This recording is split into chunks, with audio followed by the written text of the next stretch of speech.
Hello everyone, welcome to my channel. तो आज हम पढ़ने वाले हैं इग्निशिया मेडिसिन के बारे में। ठीक है, हम देखेंगे कि लेवल वाइज कि पर्सन पहले लेवल पे कैसा है, दूसरे लेवल पे कैसा है, और जब जैसे जैसे उसकी डिजीज़ बढ़ती है तो उसमें क्या चेंजेस आते हैं, वो चीज़ें हम देखने वाले हैं इस वीडियो में।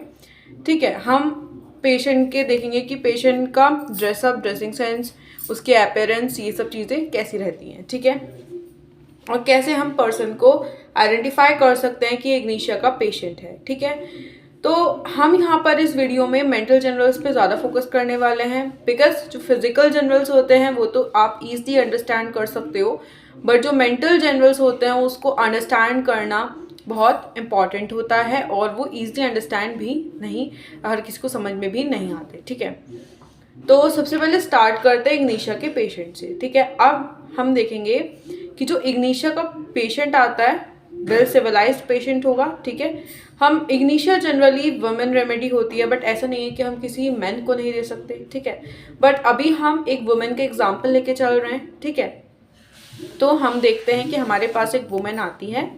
ठीक है, और वुमेन जो है वो अच्छे से बिल्कुल सिविलाइज्ड उसका ड्रेसिंग सेंस है, और क्या है कि वो जैसे नेट्रियम्यूर होता है। ठीक है, वांट्स टू बी नेकेड, मतलब उसे वेलेडोना होती है, wants naked wants to be. ठीक है, तो ये लोग को ध्यान नहीं देते हैं। ठीक है, अपने कपड़ों का। ठीक है, बेलेडोना उसको होश नहीं है कि उसके कपड़े किधर को जा रहे हैं। ठीक है, वो अपनी मस्त मौला है, बट ये जो पेशेंट है ये अपने कपड़ों को बहुत सही करके बैठेगा। ठीक है, जैसे कोई लेडी है, अगर उसका दुपट्टा बार बार नीचे जा रहा है तो उसको ऊपर करेगी और बिल्कुल तहजीब से बैठेगी, बिल्कुल तहजीब में रहेगी। ठीक है, जो इग्निशिया का पेशेंट होता है, जो इग्निशिया की वुमेन होती है। ठीक है, और दूसरी बात हम देखते हैं, वो एक ऐसी सांस लेगी ऐसे करके, साई। तो हमें साई जो होता है, ठीक है, वो इसमें देखने को मिलता है। साई क्यों देखने को मिलता है ये अभी हम जानेंगे।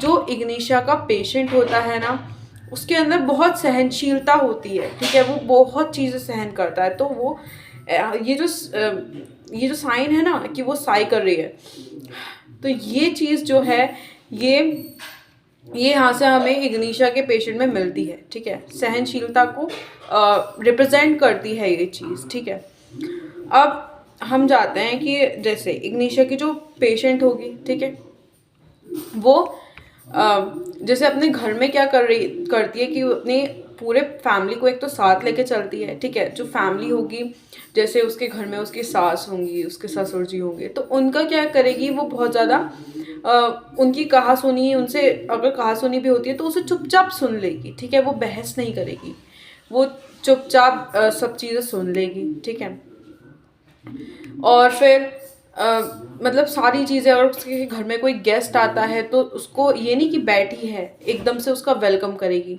ठीक है, तो इस मतलब जो इसमें नैतिकता वाले गुण बहुत ज़्यादा होते हैं। ठीक है, जो इग्निशिया है वो मतलब जैसे सोसाइटी के जो नियम हैं, ठीक है, उन पे चलने वाली बहुत है। ठीक है, उस बहुत ज़्यादा नैतिकता को फॉलो करती है। ठीक है, फिर हम देखते हैं कि बहुत ज़्यादा सीक्रेटिव है। ठीक है, आपको ये बात सारी खुल के नहीं बताएगी। जैसे ये आपके पास आई, ठीक है, इसने आपको प्रॉब्लम बताई कि सर मतलब थोड़ा सा आप इसके ये नीचे देख रही होगी। ठीक है, आप देखोगे कि ये नीचे देख रही है, अगर आप मेल डॉक्टर हो तो ये नीचे देख रही होगी। ठीक है, उसके बाद आप देखोगे, एक तो ये नीचे देख के बात करेगी, फिर ये आपको ना सारी चीज़ें मतलब क्लियरली नहीं बताएगी। ठीक है, आपको काफ़ी बार पूछना पड़ेगा, आपको इसके साथ सेंसिटिव होना पड़ेगा, उसके बाद कहीं जाकर ये अपनी बात बताएगी। इसका ये होता है कि घर की बात घर में रहे। ठीक है, बाहर ना आए, घर की बात घर में रहे, ये सब चीज़ों को भी सहन करती है। ठीक है, अपने घर का ये एक अच्छा प्रेजेंटेशन देती है।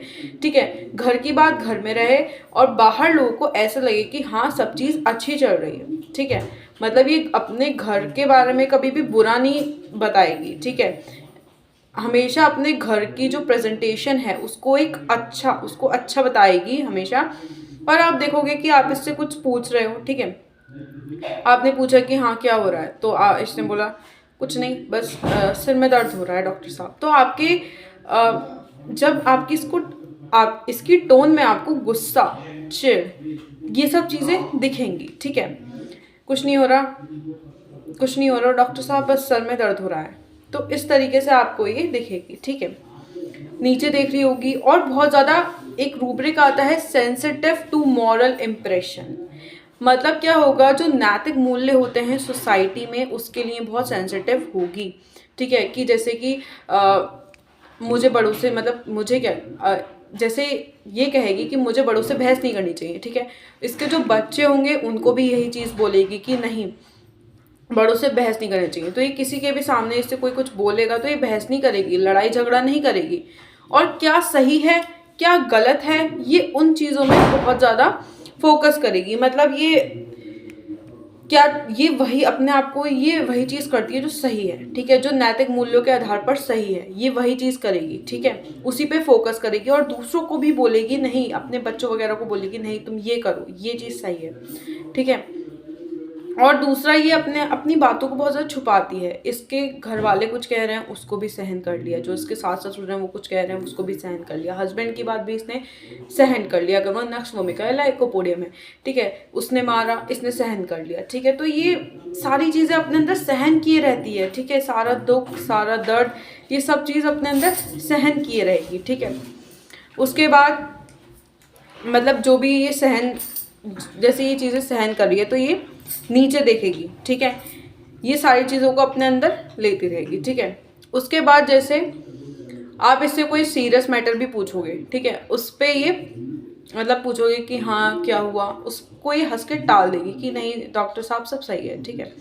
तो ये आपको बताना नहीं चाहेगी, ठीक है, उसको भी हंस के टाल देगी कि नहीं नहीं सब ऐसा सही है। जैसे हम रूब्रिक देखते हैं लाफिंग ओवर सीरियस मैटर या लाफिंग ग्रीफ फ्रॉम। अभी तो ये इसकी इनिशियल स्टेज चल रही है, ठीक है, अभी इसको ज़्यादा प्रॉब्लम नहीं है, ठीक है, सब चीज़ें सह रही है, सह रही है, सह रही है, ठीक है। अभी हम क्या देख रहे हैं, सब चीज़ें सह रही है, हस्बैंड की डांट खा रही है, मार खा रही है, जवाब नहीं दे रही। ये जब हस्बैंड से डांट खाएगी और मार खाएगी या अपने सास ससुर से मार खा रही है तो ये जवाब नहीं देगी, ये उल्टा जवाब नहीं देगी, बिकॉज ये बहुत ज़्यादा सेंसिटिव टू मॉरल इम्प्रेशन है, ठीक है। ये नैतिक मूल्यों पे चलने वाली लेडी है, ठीक है। तो ये क्या करेगी, जब कहीं भी अब ये अब शिकायत नहीं कर पा रही है तो ये सोते टाइम नींद में इस तरीके से ये कंप्लेन कर सकती है, कंप्लेन इन स्लीप, ठीक है, सोते सोते बोलना या इस चीज़ से। कंप्लेन इन स्लीप एक रूब्रिक आता है, ठीक है, नींद में ये कंप्लेन करेगी, ठीक है। और हम देखते हैं कि इसके अंदर प्लेफुल रूब्रिक प्रेजेंट होता है। ये खेलती कूदती है, बट ये ऐसे नहीं कि किसी को परेशान कर रही है खेलने कूदने के चक्कर में, ठीक है। और ये अपनी जैसे दुख समस्या हो रहा है, ठीक है, उसको भी बहुत ज़्यादा सहन करती है। कोई कहीं पे दर्द है, ठीक है, उसको सहन करेगी कि नहीं नहीं मैं सहन कर लूँगी।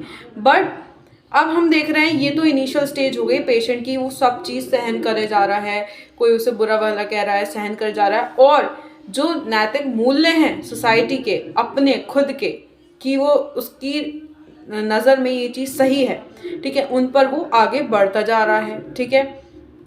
अब देख रहे हैं कि उसके अंदर बहुत सारी, अब इन सब चीज़ों को अपने अंदर लेती रहेगी तो यहाँ पर उसका, जब वो इतनी सारी चीज़ें सहती रहेगी तो यहाँ पर उसका बीमार पड़ना शुरू होता है, ठीक है। अब एक हद हो जाएगी, उसके बाद वो कहेगी कि मतलब वो अब किसी को रोकना टोकना छोड़ देगी, ठीक है।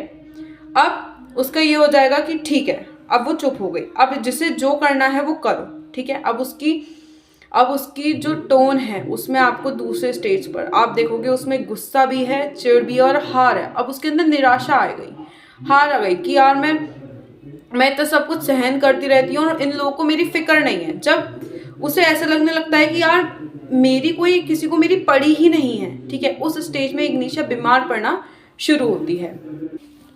आप देखते हो कि एक रूब्रिक आता है shrieking help for. Shrieking help for का इग्निशिया कैसे, श्रीकिंग हेल्प फॉर मतलब मदद मांगना। अब ये कैसे मदद मांगती है, ये किसी को डायरेक्टली नहीं बोलेगी। अब जैसे कि हम कहते हैं कि इसका हस्बैंड लेट आता है रात में, ठीक है, तो ये बहुत ज़्यादा समझने की कोशिश करेगी उस चीज़ को, ठीक है, उस पर कंप्लेन नहीं करेगी, अनकम्प्लेनिंग इसका नेचर है। बट आप देखोगे कि जब इसे पता चलेगा कि वो टाइम वेस्ट कर रहा था तो वहाँ पर इसको वहाँ पर गुस्सा आएगा कि ये टाइम वेस्ट क्यों कर रहा है। और ये किस तरीके से, अगर इसको अपने हस्बैंड को जल्दी घर बुलाना है तो ये डायरेक्टली नहीं बोलेगी। जैसे अगर हस्बैंड ने बोला मैं 3 बजे तक घर आऊँगा, तो इसने तो ये बोलेगी कि नहीं 3 बजे तो सुबह हो जाते ही, क्या करोगे आके, आओ ही मत। ठीक है, तो इस तरीके से ये उन चीज़ों को मतलब डायरेक्टली नहीं कहती, इनडायरेक्टली कहती है। ठीक है, उसके बाद हम देखते हैं कि सीपिया दूसरों की गलती निकालती है। ठीक है, सीपिया अपने सास ससुर की गलती बताएगी, सीपिया अपने हस्बैंड की गलती बताएगी, बट जो इग्निशिया है वो कभी नहीं बताएगी। वो एक अच्छी प्रेजेंटेशन ही देगी, वो अपनी फैमिली की, अपने हस्बैंड की कभी भी गलती नहीं बताएगी। ठीक है, इग्निशा के जो बच्चे होते हैं ना, ये भी बहुत, ये प्लेफुल तो होंगे पर बहुत शांत रहने वाले, मतलब इनमें बहुत ज़्यादा समझदारी जिसे कहते हैं वो होती है। ठीक है, जैसे जिद नहीं करेंगे ज़्यादा। ठीक है, अपने मम्मी पापा की जो कंडीशन है अगर ख़राब है उसको समझने की कोशिश करेंगे, कि अभी फाइनेंशियली दिक्कत है तो उसको भी समझने की कोशिश करेंगे। तो इग्निशा के बच्चे जो होते हैं वो बहुत समझदार होते हैं, प्लेफुल होते हैं। ठीक है, हम देखते हैं कि जो इग्निशिया है, ठीक है, जब उसकी बहुत ज़्यादा, आप कहिए कि जब उसकी हद बढ़ हो जाती है कि अब तो किसी को मेरी पड़ी ही नहीं है। ठीक है, तो वो क्या करेगी, तो उसका ये एटीट्यूड होगा कि नहीं अब मुझे कुछ भी नहीं चाहिए। ठीक है, अब मुझे कुछ भी नहीं चाहिए। और आप लास्ट लेवल पे देखते हो कि डिस्ट्रक्शन ऑफ द क्लोथिंग एक रूब्रिक आता है, मतलब जिस प्रेजेंटेशन को वो इतना संभाले हुए थी, जो कह रही, मतलब जो अपने हस्बैंड की, अपने सास ससुर की प्रेजेंटेशन को इतना संभाले हुई थी, वो उस क्लोथिंग को, उस आवरण को ही डिस्ट्रैक्ट करेगी। ठीक है, उनके बारे में ही बहुत मतलब बेकार बेकार बोलेगी इस तरीके से। ठीक है, अब हम चिल्ड्रन में भी एक रूब्रिक देखते हैं, jealousy children when the new born gets the all the attention. मतलब जैसे किसी का छोटा भाई पैदा हुआ, ठीक है, अब बड़ा भाई को क्या है कि बड़ा भाई पहले तो उसके साथ बहुत अच्छा खेल रहा था, बट अब वो देख रहा है कि सारा अटेंशन उसके छोटे भाई को दिया जा रहा है। ठीक है, तो यहाँ से उसमें एलिमेंट्स आना शुरू होंगे कि मेरे को अटेंशन क्यों नहीं मिल रही है। ठीक है, कि मेरे को अटेंशन क्यों नहीं मिल रही है। ठीक है, फिर हम एम्बेसिलिटी नेगेटिज्म देखने को मिलता है हमें यहाँ पर। मतलब इसका मतलब ये होता है कि जो चीज़ें पॉजिटिव थी, ठीक है, मतलब वो अपनी जब स्टार्टिंग स्टेज था तब वो अपनी फैमिली को अच्छे से प्रेजेंट कर रही थी। ठीक है, अब आप लेट स्टेज में देखोगे कि ये जो पॉजिटिव चीज़ें थी ये सब नेगेटिव हो जाएंगी, ये सब नेगेटिव हो जाएंगी। जो पेशेंट है वो डिस्ट्रक्टिवनेस ऑफ क्लोथिंग करेगा, वो उसी फैमिली के बारे में बहुत ज़्यादा, मतलब अपनी अंदर की जो जिसे कहते हैं अंदर का जो गुस्सा है वो निकालेगा। ठीक है, फिर फेनिंग्स टू बी सिक, मतलब क्या होता है फेनिंग टू बी सिक का मतलब ये होता है कि जैसे पल्सेटिला है, वो उससे कोई दर्द वगैरह होता है तो वो बहुत ड्रामा करती है कि सबकी अटेंशन उस पर आए। ठीक है, और पल्सेटिला का ये होता है कि वो सबकी अटेंशन पाना भी चाहती है, इसलिए वो शर्माती है और मतलब हंगामे करती है, ड्रामे करती है। बट ये जो होती है इग्निशिया, ये बहुत ज़्यादा मॉरलाइज वुमेन है। तो अगर इसको कुछ हो भी रहा होगा तो ये जैसे इनने कुछ बांध लिया, ठीक है, हाथ में दर्द है तो हाथ में पट्टी बांध ली, ठीक है, एक कोने में बैठ गई, मतलब ये ड्रामा नहीं करेगी, हंगामा नहीं करेगी कि देखो देखो मेरे को कितना पेन हो रहा है। ये चुपचाप ऐसे पट्टी बांध के, वो साइन हो गया, उसे बांध के चुपचाप बैठ जाएगी कि नोटिस करो मेरे को कितना पेन हो रहा है। ठीक है, जैसे ये चेतावनी भी देती है इग्निशिया, तो ये काइंडली देगी। ठीक है, ये मतलब बहुत ज़्यादा एकदम से किसी के सामने से गुस्सा नहीं करेगी। ठीक है, फिर हम देखते हैं, आप इसको अगर कोई प्यार से समझा रहा है, ठीक है, इसको कोई चेतावनी दे रहा है, इसको समझा रहा है, तो उस चीज़ से इसको गुस्सा और बढ़ जाता है कि मेरे को क्यों समझा रहे हो, मुझे पता है क्या सही है क्या गलत है, आप मेरे को क्यों समझा रहे हो। ठीक है, तो इसका गुस्सा जो है वो बढ़ जाता है जब इसे कोई समझाता है कि मुझे समझने की ज़रूरत नहीं है क्योंकि मुझे पता है क्या सही है क्या चीज़ गलत है। ठीक है, उसके बाद हम देखते हैं delusion, he is married, she is married. ठीक है, मतलब इसको ऐसा लगता है कि जैसे इस पर्सन की शादी हो गई है। ठीक है, अब इसका यही काम है कि ये अपने जो घरेलू मामले हैं, घरेलू अफेयर्स हैं, उन डोमेस्टिक अफेयर्स हैं, उनका ध्यान रखे। ठीक है, मतलब फॉर एग्जाम्पल अगर किसी हस्बैंड का एक्स्ट्रा मैरिटल अफेयर चल रहा है तो उसकी वाइफ इस चीज़ का ढिंढोरा नहीं पीटेगी कि मुझे डिवोर्स चाहिए चाहिए वो चाहिए। वो कहेगी कि नहीं, ये मेरा फ़र्ज़ है, मैंने मेरी शादी अब हो चुकी है, तो चाहे कुछ भी हो मुझे अपनी घर की जिम्मेदारी संभालनी भी है। तो वो इस बात को भी सहन कर लेगी, ठीक है। और उसका ये है कि वाव तोड़ना गलत बात है, ठीक है। कोई भी हमें प्रोमिसेस वगैरह तोड़ना गलत बात है। तो ये कभी मतलब ये मैरिज को भी वही वाव मानती है, तो ये शादी उस नहीं तोड़ेगी, ठीक है। ये सारी चीज़ों को सहन करेगी और आगे बढ़ेगी, ठीक है। तो ये हमने इग्निशा को देखा कैसे उसके माइंड के जनरल्स होते हैं। कुछ हम देखते हैं फिजिकल जनरल्स में इंपॉर्टेंट पॉइंट्स ये हैं कि जैसे इसका पाइल्स का पेन होता है। अगर किसी इग्निशा के पेशेंट को पाइल्स का पेन होता है तो वो चलने फिरने से रिड्यूस हो जाता है, ठीक है। और हम देखते हैं कि डेथ ऑफ पर्सन, अगर किसी को ग्रीफ है, बहुत ज़्यादा दुख है किसी पर्सन की डेथ के बाद, तो उसको हम ये उस चीज़ में ये इग्निशा बहुत अच्छा काम करती है, ठीक है। Thank you. अब हम नेक्स्ट वीडियो में सल्फर की बात करेंगे। I hope you like the video. Don't forget to like, subscribe and share my channel. Thank you.